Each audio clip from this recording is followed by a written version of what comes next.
Organelles, check your book, check your notebook. How many did you finish? What is the organelles left?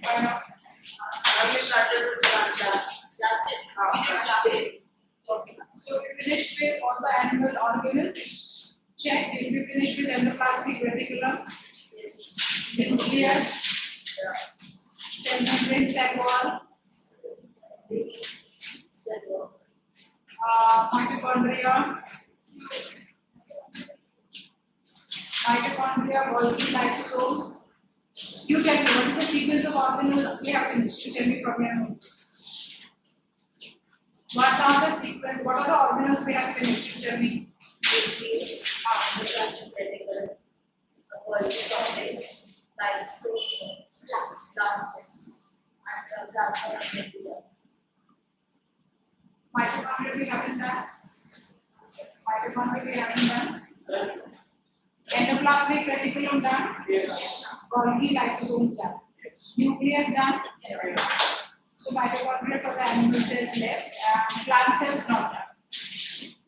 Plant cells diagram may be drawn. We have drawn the diagram plant cell. No. That is the animal cell. That is the animal cell. Plant cell we haven't drawn. Okay, so in that case, first of all, we'll complete with the mitochondria. Let us complete with this.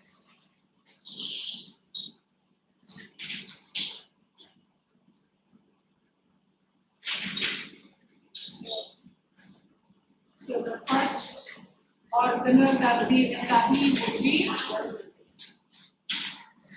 mitochondria. Where is mitochondria present? Mitochondria is present in the cytoplasm of all cells, plants and animals both. Present in the cytoplasm of all cells, plants and animals. How would the structure look like? Mitochondria, if I talk about, this mitochondria would have a structure something like this. Mitochondria would have a structure something like this, where there are two membranes. Something like this, where I understand that the two membranes would be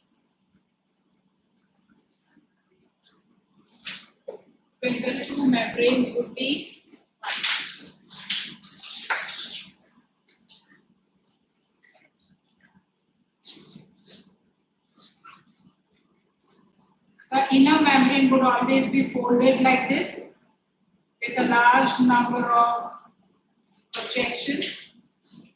With a large number of projections this way. The inner membrane is not even, and the outer membrane is continuous. The outer membrane is continuous and even. So first of all, if we have to talk about the structure of the mitochondria, what are some of the features to remember? Mitochondria is a double-walled structure. It is a double-walled organelle. What do you understand by a double-walled organelle? Which are some single-walled organelles? Lysosome, look into lysosome. How do we draw the lysosome? It is almost like a wavelet, a small bubble-like structure. And does it have two walls? No, a single wall it has. So if it has got only one single wall, then that is what we say that it is single walled. And here how many membranes I am drawing? Two membranes. So now when I talk about this mitochondria, the mitochondria is double walled. Remember the features too, right? It is double walled or double layered. Two distinct walls it has got. Apart from that, when I talk about the walls, the inner wall is folded. What are these folds of the inner wall known as? The folds of the inner wall are known as crystal. And if I have to name a number of them, then I will have to use the word cristae. Cristae, plural, when we talk about that. What are cristae? The folds of the inner membrane of the mitochondria. The folds of the inner membrane of the mitochondria, they are known as the cristae. On the cristae, some knob-like structures are always present. On the cristae, some knob-like structures are always present. On the outer membrane of the cristae and the membrane nearing the cristae, there are a whole lot of some knob-like structures, some granular structures. What are these granular structures and what are they meant for? These granular structures can be termed as the F0 particles. This can be termed as the F0 particles, and these particles are very much essential for the synthesis of ATP. ATP formation, ATP synthesis for the formation of ATP. So these are some few features of the mitochondria. Now next, one special feature of the mitochondria we learn. One special feature of the mitochondria is the mitochondria has got its own DNA. When I talk about the fine, thin, ribbon-like structure, when we talk about the fine, thin, ribbon-like structure, mitochondria has got its own thin, fine, ribbon-like structure. That is, it has got its own DNA. And what is this DNA of the mitochondria known as? This DNA of the mitochondria will be termed as mitochondrial DNA. This is what will be termed as mitochondrial DNA.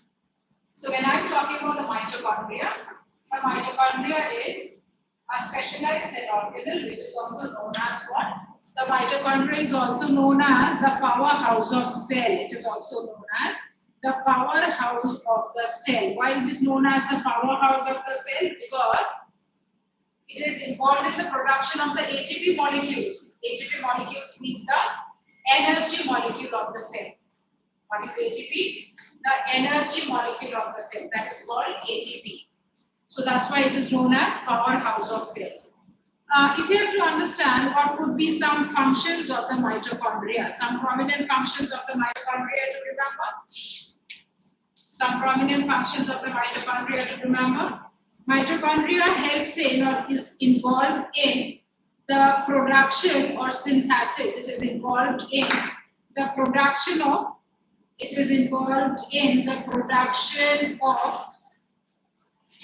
enzymes, various enzymes and proteins. The mitochondria is engaged in the process of formation of various enzymes and proteins. What else? It can also, or it is engaged, it is also engaged in the process of, it is also engaged in the process of cellular oxidation. It is also engaged in the process of cellular oxidation. Now, what are you supposed to understand by the concept of cellular oxidation? When we are talking about the concept of cellular oxidation, what is meant by this? Cellular oxidation is a process in which the food, now if I ask you, the food that we eat. What do you think? What happens to the food that we eat? What did you eat for lunch today? You have to think. Why? It was not your favorite food today.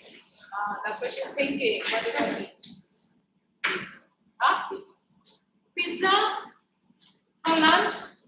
Oh, your mother is so nice. Huh? She gives you pizza for lunch? Why you blackmail her today? Huh?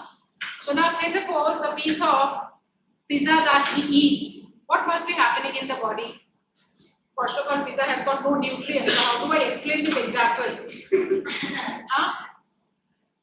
Chalo, cheese has something good value. So now when I talk about the cheese in pizza, which has got certain amount of nutrients. What is that nutrient? Fats. No fat molecules are there. Now that he consumes this slice of pizza, what must be happening in his body? There are a whole lot of enzymes which will undergo the process of digestion. And after the process of digestion, what happens? The nutrient molecules have to enter into the blood and then go into the cells.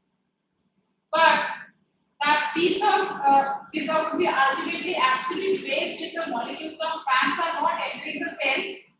And inside the cells, the process of cellular oxidation is not happening. Then what is the meaning of cellular oxidation? Whatever we eat, be it glucose or be it fat, the molecules after digestion has to enter our blood and then from the blood to the cells. Inside our cells, these molecules of fat or glucose has to be broken down and then release the energy. So that's the reason whenever we eat food, we get energy now. Whenever we eat food, we energy. Say suppose I talk about that if you have not eaten food properly for the last 2 days, what would happen to you? Will there be any difference? You have not eaten food for the last 2 days for whatever reason. So what would happen? Will there be a difference or you will remain the same, active and energetic? No. Why? What is going wrong in our body? Why we are not active and energetic? Because the cells are running short of molecules of nutrients. So there is nothing to be broken down to release energy. There is nothing to be broken down to release energy. So what is this process of breaking down food to release energy known as? This is what is known as cellular oxidation. The breakdown of food molecules inside the cell. That's why he was late. He was changing that pizza. So if I go and tell my daughter, she'll say that you are the worst mother in this world. See, there are so many mothers eating pizza. So now, cellular oxidation. So what is cellular oxidation? What did I tell you? Write it in bracket for your understanding. Breakdown of food in the cells. Later when you read, there should not be any confusion. What are you reading? Breakdown of food in the body cells to release energy. Breakdown of food in the body cells to release energy. You both are not related, no? Are you related, both of you? No? Now for look similar. No? Do you find any resemblance? No? You don't? You don't find any resemblance between them? No, specs is there. Apart from that, also some resemblance, nothing and style.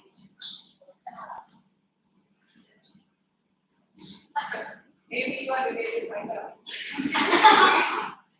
Now, what did I tell you? The breakdown of food in the body cells to release energy. So understand what is the mitochondria doing? Mitochondria is producing a whole lot of enzymes. Apart from enzymes, the role of oxygen also play an important role by respiration.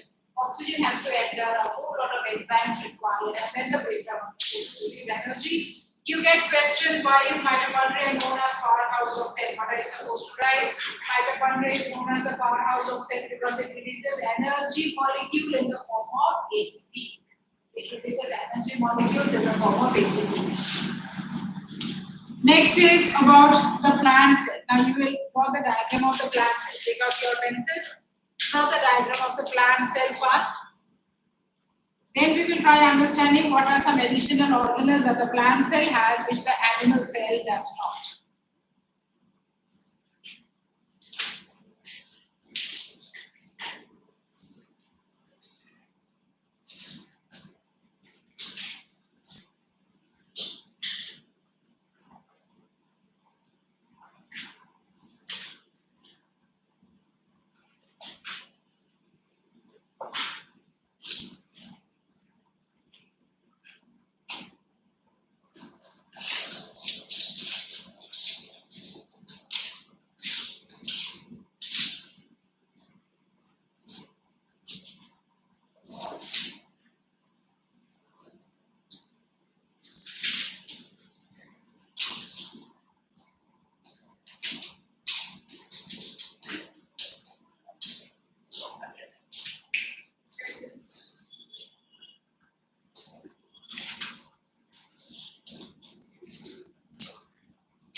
This one. This one you are asking me? Plants that I told you to draw, only the plant set.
Two membranes you have to draw, two walls you have to draw. It's a plant set. So two walls has to be drawn.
5 minutes more. Complete the diagram, all of you.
Done.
Two minutes, finish up.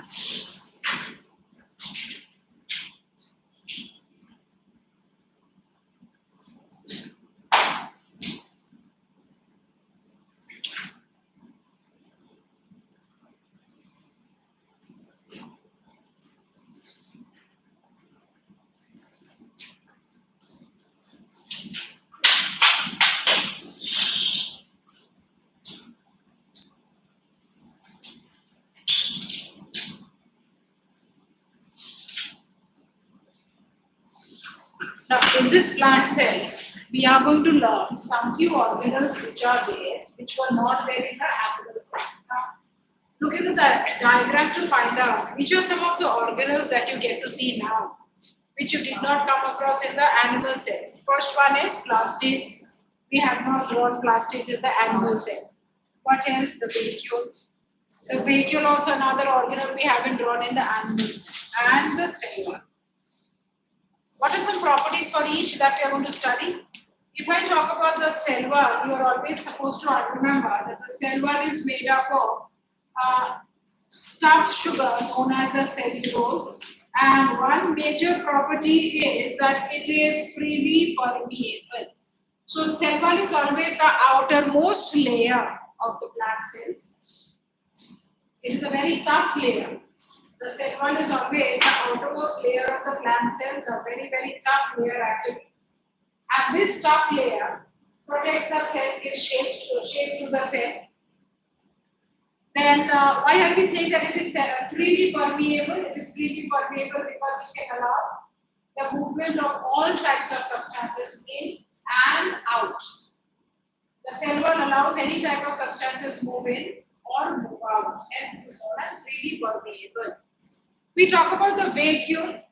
The vacuole is a organelle majorly present in the plant cells. It has got a single wall, and what does it contain? It contains the sap. Contains the sap. What is sap? Water and dissolved salts. It has got water and dissolved minerals and salts. So the plant cell has got water and minerals dissolved in it. And this is what is responsible. Now that it has the sap, now that the vacuole has the sap, because of this, it gives turgidity to the plant cells. Now, what is the meaning of turgidity? The tightness to the plant cells. What is the meaning of turgidity? It gives tightness to every plant cell. Hence, if every plant cell is having sufficient water and the sap is full in the cell, how will that plant part look? The plant part will look very fresh. Say suppose I am talking about a leaf early morning, leaves of the plants early morning, and leaves of the plants afternoon 2 o'clock. Do they appear the same? Leaves of the plants early morning, a small plant or a big plant, more or less the same. Only that in a small plant you can easily understand the difference. In a big plant you cannot understand the difference much. But in both the types of plants the changes do happen. So I am saying that if the vacuole is filled with water, then the cells are tight. Every cell has got adequate amount of water. And if every cell has got adequate amount of water, then now next one. If every cell has got adequate amount of water, the plant parts would always look very fresh. But now that I told you by afternoon, what would happen? By afternoon, the plants may be releasing or the cells may be giving away water. So this vacuole will not be this big and tight. Now the vacuole may be smaller. The vacuole may be smaller like this.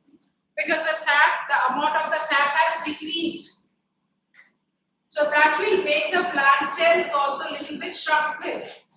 And what about the plant parts? The plant parts also will look dried out. The leaves, if I am talking about, the plant parts also will look dried out. The plant parts also will look as if they have wilted. No, I talk about the stem, strong and stiff. But afternoon, the leaves wrinkle and wilt. So, what is the function of the vacuole? You are supposed to write. The vacuole contains the cell sap. It also helps in storing the food. Vacuole also helps in storing the food in the dissolved form. Vacuole also helps in storing the pigments in the dissolved form. So this water that the cell has helps in dissolving many substances of the plant cell, and only when they are dissolving the transport is possible. Otherwise, the transport is not possible. We talk about the plastids. These plastids that we are talking about are specialized type of organelles. There are 3 types plastids. I talk about chloroplast. When I talk about chloroplast, one type of a plastic, chloroplast, is very much engaged in the synthesis of a pigment known as chlorophyll. The plastic chloroplast, when I talk about this chloroplast, is very much engaged in the production of chlorophyll. And what is the role of chlorophyll? You must have studied earlier also. What is the role of chlorophyll? It traps the solar energy and helps in the process of formation of food. Traps the solar energy and helps in the formation of food in a plant cell, utilizing the carbon dioxide and the water. So the plant cells, the leaf cells are able to utilize the carbon dioxide and convert it into food, and in return, what do they release? Oxygen. So otherwise, if we cut down plants, we would die out of suffocation. You don't understand that. So say suppose we are staying in an area where there are no plants, absolutely no plants at all. We are staying in an area where absolutely there are no plants.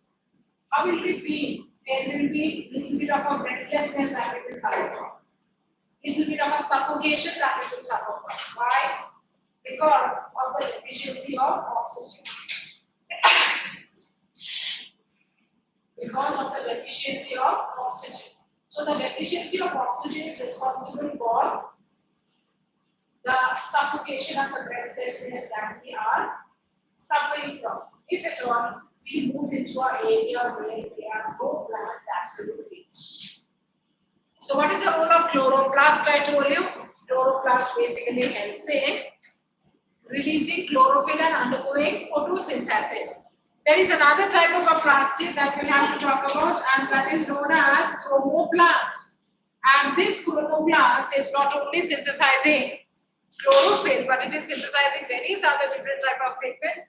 One such pigment, if you have to remember, would be the carotenoids. One such pigment would be the carotenoids. There are so many flavonoids, carotenoids. Now, what does this carotenoids do? What do they do? These type of pigments, are they capable of trapping the solar energy and undergo photosynthesis? No, not at all. Then what are they doing? They are responsible for giving color to the fruits, color to the vegetable, color to the flower. No? Can you name one vegetable color?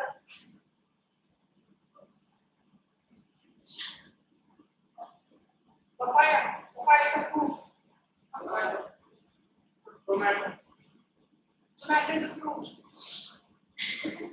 Beetroot, carrot. Okay. So now when I talk about, yes, now that I talk about fruits, yes, tomato will come, papaya will come. Pumpkin again, when we talk about pumpkin is also basically a fruit. So now, when we are talking about all these different types of fruits and vegetables, we understand that they have got a characteristic dark color. This characteristic dark color is because of what type of pigments that they have in their carotenoids or various different type of oligos known as chromoplasts they have. What is the other type of plastics? The other type of plastics are leucoplasts. But leucoplasts, unlike the first two, they are not producing any pigment or any color. Rather, they are known as colorless plastics. They are known as colorless. Leucoplasts meaning colorless plastics. Then what do? They always help in storing fats, oil and starch. Storing variety of fat molecules and starch molecules. Okay. So these are the three different type of cell organelles that a plant cell has, and we have been talking about. Now, the next part of the chapter is all about related with the vacuole that we already studied. Just now we were saying vacuole would be containing the water. And the vacuole is very much responsible for the shape of the cell. Now, related to the vacuole, let us understand the last part of the chapter. That is about a concept of turgidity. When we are talking about a concept of turgidity, so what is it? Here, I am talking about three different type of concentrations. I will be talking about three different type of solutions. What is the relation with the plant animal cell? Now here I am understanding that there are three beakers. First of all, I come across that there are three beakers here given. 1 and then 2 and then 3. So 3 beakers are there. And in these 3 beakers, certain type of a solution is being kept. In this beaker, certain type of a solution is kept. Certain type of a solution is kept. We don't know what is the solution and what is the strength of the solution. But after some time, we are asked to take certain type of cells inside. That's an activity I'm talking about. We are asked to take in certain type of cells inside. Now these cells can be plant and animal cells any. And since I'm talking about animal cells, so I take animal cells. So now what did we do? We are taking some plant cells. I'm taking some plant cells. So the plant cells should have a big vacuole inside. I take the plant cells, some plant cells are taken. I'm just drawing one so that we can understand the concept better.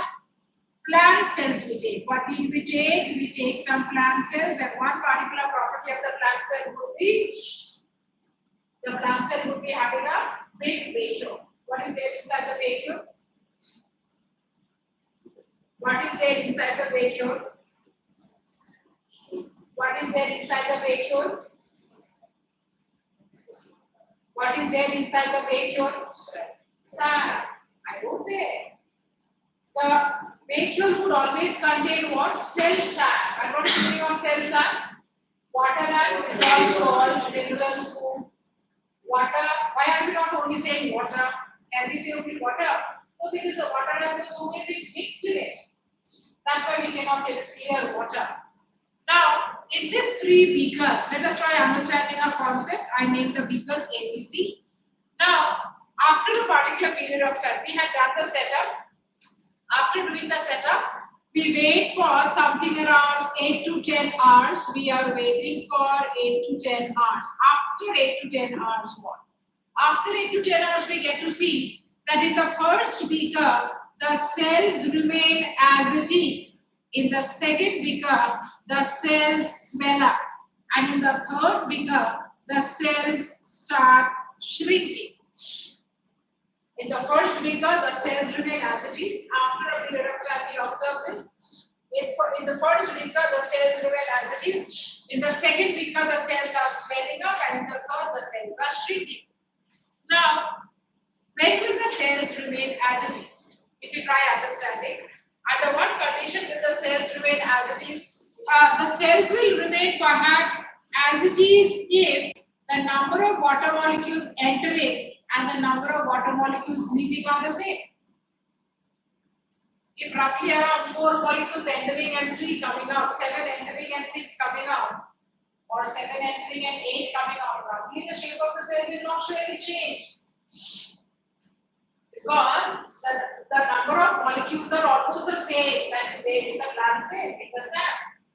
Is there a big difference happening? No, nothing. When will the cell swell up? The cell will swell up when the amount of water entering is so much. Is it possible that the cell will give away water or only take? No. When I have to understand such type of a behavior of a cell, we also come across that it is never possible that the cell will either only take or only give away. Not possible that the cell will only take or only give away. The cell will give away and take simultaneously. Now, depends how many molecules it is taking and how many it is giving away. So, in this case, the cell will swell up only when the intake is more and the giving out is less. The rate of intake has to be more than the rate of giving out. So, I say that maybe for every 3 molecules taking it, it is giving away 1. Maybe under such conditions, it is actually always gaining more than it is giving out. For every 10 molecules, it is just giving away 2. So obviously the cell is every time having so much of water inside. Can you now tell me why should the cell shrink? When it will give out more than what it takes. So I should understand that the cell will shrink perhaps when it is giving out more then what it is taking. It is giving out more than what it takes. Maybe for every 6 molecules giving out, it is only gaining 1 molecule. Obviously. But giving out is more and the intake is very less. So obviously the cell will start shrinking. The cell will start shrinking. So now we try understanding that under what condition of the solution, the give and take of the cell will be almost the same. If the sap and the water outside has the same concentration, at that time only the give and take will be almost the same. But right now you may think that how is it possible? I may talk about the water here, maybe about 100 ml of the solution I am taking. Now you may think that how can I compare the 100 ml of the solution with that small amount of sap inside the plant cell? So we are not comparing that way. We are comparing 1 ml of the sap and 1 ml of the solution, volume by volume. So whenever we compare, we have to always compare at a particular unit. No? Can I say, can I compare between the length of a ribbon, which is 9 meters, and the length of an eraser, which is just 20 centimeters? Can I compare? Okay, that's not comparison at all. Because I'm talking about one unit which is so long and another unit which is so small. Can I talk about a comparison between a 3rd standard girl and a 9th standard girl? Obviously, no. There's no comparison. Exactly this way. When I'm saying that I am not comparing this 100 ml with that small amount of sap, but I'm comparing small 1 ml of sap and 1 ml of the solution. And then it is found that why is the water entering and leaving almost the same, because the concentration here and the concentration of the sap almost the same. If that is so, then what type of a solution is this one? This type of a solution is known as isotonic. What is the definition of isotonic solution? A solution which has equal concentration of water and solutes as compared to the cell. Remember, now that we talk about concentrations and tonicity, we are always comparing one with the other. And by the concept of comparison only we are learning something. So I'm saying that this solution is of the same concentration as the sap inside. So what is the sap? Containing water and minerals and ions and salts. So the amount of water and minerals and ions and salts here almost the same. Now before we go to this, try understanding. I talk about 2 glasses of water. I talk about 2 glasses of water. Both the glasses have got the same amount of water. Both the glasses have got same amount of water. But in this first glass, I am adding 1 teaspoon of sugar, and in this I am adding 10 teaspoons of sugar. Water is same. Same 500 ml of water I take in both the glasses, but in one I am adding 1 teaspoon of sugar, and in the other I am adding 10 teaspoons of sugar. Which one is more sweet? First or the second? Second is more sweet. So this is a solution. This is also a solution now. Since it is faint sweet, very slightly it is sweet because it has got only small amount of sugar in it. So we will say that this is a dilute solution. This is strongly sweet. No, this is strongly sweet. Then what will we consider this as? It is a concentrated solution. Now let us understand this concept here. Why is this cell swelling up? We said the cell will swell up when it is getting more and more of water. When will a cell get more and more of water?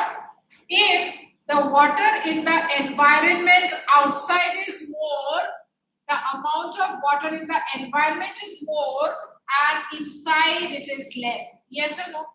When the amount of water in the outside environment of the cell is more and inside it is less, then only the water is moving from a region of high concentration to a region of low concentration. Yes or no? So whenever we come across such type of a difference there, the water will always move from a region of high concentration to a region of low concentration. So what should I say? This solution, in comparison with the cell sap, this solution is dilute or concentrated. When I say dilute, always remember amount of solute. Now I say sugar, no? Solute. What is the meaning of solute? It can be salt, sugar, anything. So I say, if it is a dilute solution, amount of water is more and solutes are less. And if it is a concentrated solution, then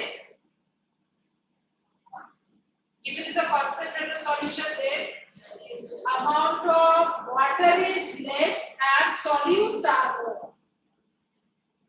Try understanding. Is it confusing for you? Confusing? I repeat again. What I told you, dilute solution and concentrated solution. What is the difference?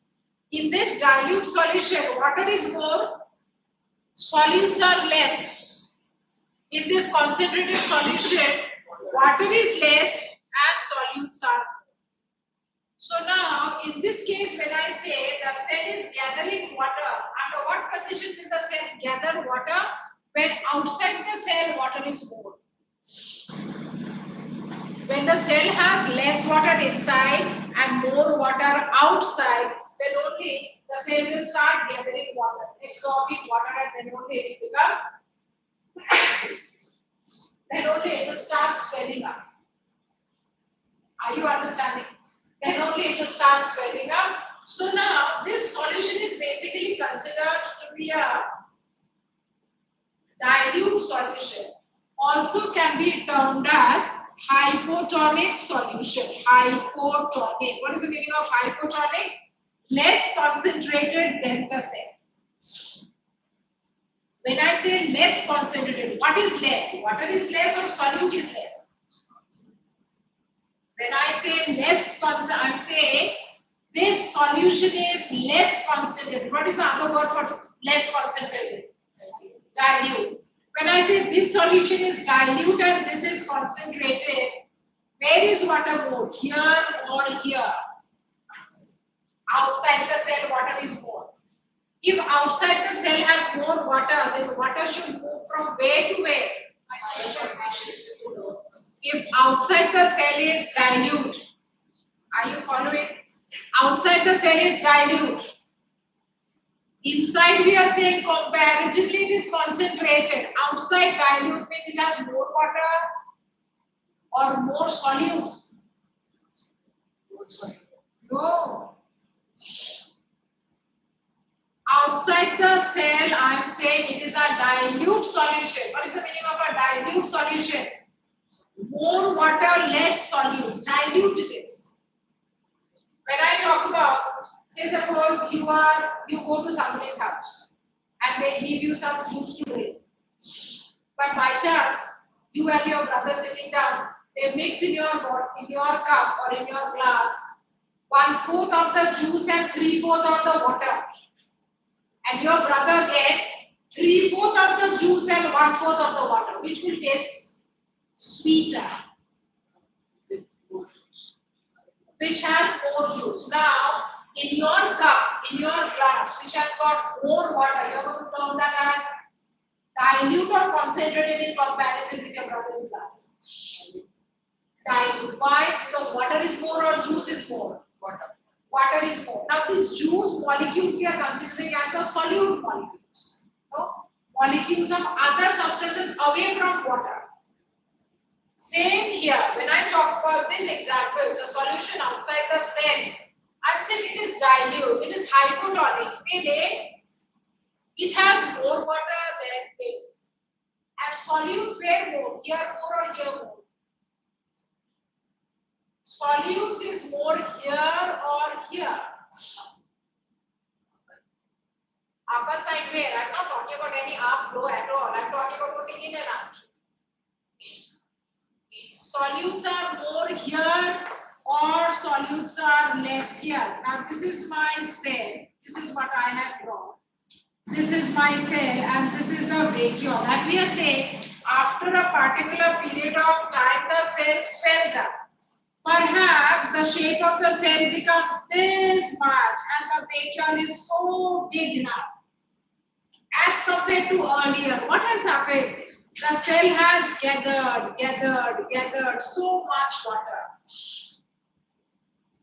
From where the water is entering, outside to inside. So where is water more, here or here? The water is more in the solution or more in the cell? The water is more in the solution. Repeatedly I am telling you, try to understand. When I say dilute, meaning the solution has got more parts of water. So what is the example I told you that you have? Now I was talking about him. He has a glass of juice where there is only one part of juice and 3 parts of water. So water is more or juice is more here? Water is more. Then what will you term such type of a solution as? Where the water part is more. The water part is more, meaning it is dilute. It is hypotonic. But the other side, I told that the other glass has 3/4 of juice and only one part of 3 parts of juice and 1 part of water. What would you term such type of a solution as? Dilute or concentrated? Why? Because the water part is less, the juice part is more. So what is the other term for such type of a concentrated solution? We will say such type of a concentration is hypertonic. So come back to this concept again. So I'm saying that if it is a cell which we see that it is swelling up, this cell must have got so much of water from outside. It will get water from outside when only the outside water is more. The solution here has more water and less water. Solution may be this much, but out of this solution, I am talking about this 100 ml of solution. Out of this 100 ml of solution, we may find 80 ml is water and only 20 ml is some solute substances. So the water part is more, no? That's why we are saying it is a dilute solution and it is entering inside the cell only because the cell must be having 20 ml water and 80 parts of or 80 ml or 80 parts of solutes. Is this clear? So when the water part is less inside the cell, this is concentrated. That is the reason the water is entering and making the cell swell up. Did you ever observe such type of a phenomena ever in our own homes every day perhaps? Can you give me an example? The sprouts, or I talk about those raisins, the kishmish. You put in the water, very, very simple. They are already dried out. But when you put in the water, next morning, what do you get to see? They are all swollen up. No, they all swell up. Roundish they become. So how did they become round? Because every cell which was dried out, they have gained water now. And every cell has become like this. It's so much of water they take. Because the water where we have put, if we add any sugar or something, so that is plain water. So outside the raisins, I take a bowl, and in that bowl, I am taking raisins. So the water is the dilute medium or the concentrated medium. The water will be the dilute medium or the concentrated medium. Dilute. You are not understanding anything. You are not understanding. Try to understand. I don't have any tablets with me. Nor any capsule with me that I can give you. You try to understand. I'm already talking about all these examples that I'm making you drink all those dilute drinks and concentrated foods, and I'm making you eat those raisins also. Try to understand what I'm speaking. When I take a bowl of water and I put some raisins in it, visualize. I'm taking a bowl of water, putting some raisins in it. Which one is dried out? The raisins are dried out. Is there enough water inside the raisin? So the raisin inside is concentrated or the water outside is concentrated? How can the water be concentrated? What will be mixed in the water? Nothing will mix in the water, no? Are you sleeping? Can you see me? One or two? One or two or three, tell me. You must be dozing there. When I tell you that I try to understand what I'm speaking, I take a bowl of water, simple water. I do not mix anything. And then I'm putting 5 raisins there, 5 kishmish there. Which particular region is concentrated now? The kishmish is dried out. It has given away so much water in the process of sun drying. So that kishmish is concentrated or the water outside is concentrated. Next morning, what do you get to see? The kishmish is even more dried out or it is swelling up. It is swelling up. Why? It has gained water. So now the water is the dilute medium or the kishmish is the dilute medium. Ma'am, water are just a little bit touchy. आज नहीं हो पाएगा. Now next. Now read this part of the chapter. We'll try to Actually, it's some little bit confusing is that I'll explain to you again the next. का सबसे easy example all these खेला है all these से कभी like हम पानी में डाल के बड़े होते हैं अब